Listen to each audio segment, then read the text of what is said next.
Hello and welcome back to the channel on our continuing voyage to become better blues players. My name's Mark and we're now up to the fourth lesson in a series looking at blues improvisation, aiming to go all the way from never played a blues improvisation before right through to a semi-pro where you can play in front of a live audience and improvise all night for a full set. That's the journey that we're on. We're going to cover the whole spectrum there. So where we are right now is lessons 1 and 2 focused on just playing over a static 1 chord, an A minor chord. Then we looked at, in the previous lesson, we looked at playing over a 12-bar blues, but we didn't really address the chord changes. We acknowledged that they were there, we were listening for them when we were playing, but we weren't actually doing anything in our playing to address those. So that's what we're going to do now. Playing over the changes, addressing those changes, hearing where those chord changes are and playing differently to accommodate it. That's what we're doing. And this is really the first, being able to do this is where blues players start to sound a little bit more sophisticated, like they actually know what's going on. So that's why we want to build it into our playing. So up to now, we've looked at box position 1 and box position 2 of the A minor pentatonic. If you haven't followed that, then please go back and check the other lessons. But we've focused on the root note of A, and we've seen that at the 7th fret of the D string, top E at the 5th fret, and B string at the 10th fret. And we've been very focused and concentrated on those notes because, as you've heard me say so many times, that root note, that's the one that's going to sound most in tune. It's the one that's going to sound most comfortable, most natural to play. The further we get away from that and other notes that we play, it sounds more tense, and then it comes back to resolve to that root note. That's why we focus on them so much. What we're going to do when we're addressing the chord changes is we're thinking of that root note, that home, that note that sounds most right, most comfortable. That's going to move. So our root note moves with the chords.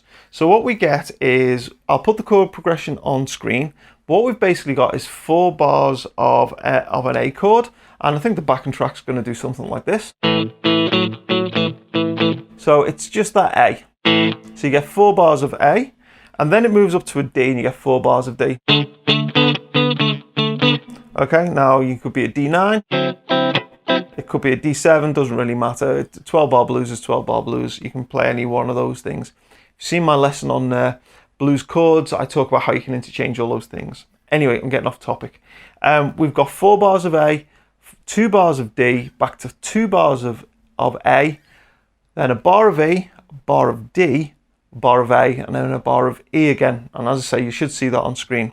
When you play over the backing track is a separate track on YouTube as well. I'll put it on the end of this video as well. But the full backing track is on YouTube, and it will on the video on YouTube. It tells you where you are in the chord progression, so you don't get lost anyway. But the object of this lesson is to hear it, be able to hear where those chord changes are, and move our root note accordingly. So what we're going to do is we're going to play the root note of A over the A chord, a root note of D over the D chord, and an E over the E chord. Now we're not just going to play those notes.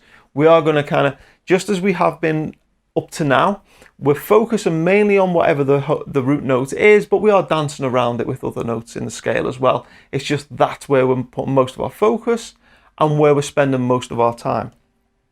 So when we're on that A chord for the first 4 bars, we are going to focus on those A root notes that we've been looking at so far. So we might play little phrases like this, coming off and resolving, spending most of the time on that A note and shaking it. And it could be that A note there, or it could be one of the others.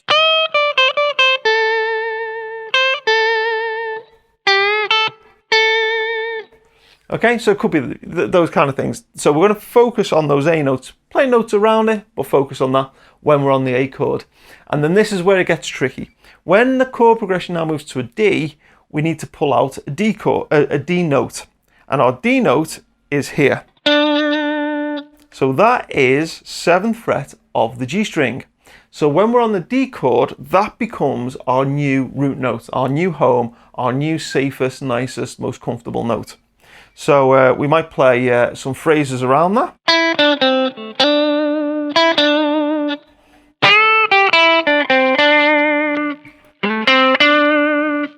Any of that kind of thing would work nicely.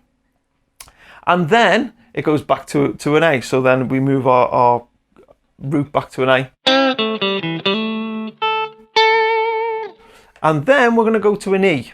And when it goes to the E, there's two E's that you've basically got that you could pull out. You got this one here, or this one here. And you'll notice that they're actually both the same note, same pitch, just played at different parts. So when we go to an E, you might play something like this. So that E note is the one that we're ending on the longest, we're spending the most time on. Could be this one up here. So you might do this instead. Something like that. I'll be honest, I tend to use this one here. And then we're back to an A and then back to an E. So basically, when the chord progression, when the underlying chord is an A, these are the notes I'm going to focus on. When it's a D, it's going to be this one. Although I guess you could focus on this one as well.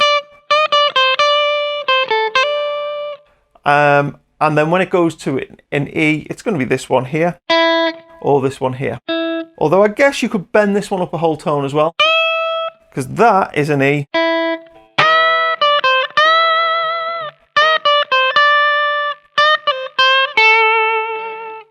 And you could do something like that. So basically, yeah, A's are 7 on the D string, 5 on the top E, and 10 on the B string. The D is 7th fret of the G string or 10th fret of the top E. And your E note is probably easiest if you go for the 5th on the B string, but you've also got this one 9th on the G, or bend 10 on the top E all the way up. Okay, hope you followed that. That's quite a lot to take in, but basically those are your notes. Now what we're going to do is we're going to play over the chord progression. Now we have talked about how to make this interesting, slide and bend and all those kind of things. When you first do this and first play over a 12-bar blues and you're trying to address the chord changes, first time through, keep it nice and simple. Just concentrate on those root notes. As you get more comfortable with that and you're able to hear those changes, then you can get a bit more experimental and dance around. So what you'll hear me do now is I'll play over the 12-bar chord progression twice. The first time is going to be really, really simple. It's almost like I'm just playing rhythm guitar, focusing on those root notes. And then as the chord progression starts again, we go through it, I'll play something a little bit more adventurous. Okay? So point of this is box position 1 and 2, but focusing on the root note of the underlying chord and moving that root note around with the chord progression. Okay? So I'll have a go, then we'll come back and you can grab your guitar and you can have a go. So I'll get the backing track going.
Okay, so there you saw me play, and I was first time through just playing those root notes. It sounded more like rhythm guitar playing than lead guitar playing, if we're kind of all honest.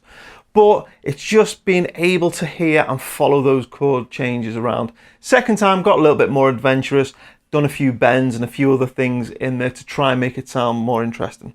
Okay, so your homework now is I will put twice around the 12-bar blues on the end of this video. If you want the longer video, there'll be a link in the description below. You can go and jam over the backing track to your heart's content. But what I'm really asking you to do here is to, as we've been doing so far, tap your foot, keep in time with the backing track, but be listening out for those chord changes. And when the chord changes in the underlying progression, you adjust your playing and focus on a new root note, a new home to settle on temporarily until the chord changes again. Okay, so I hope you get on well with this one. Here's the backing track.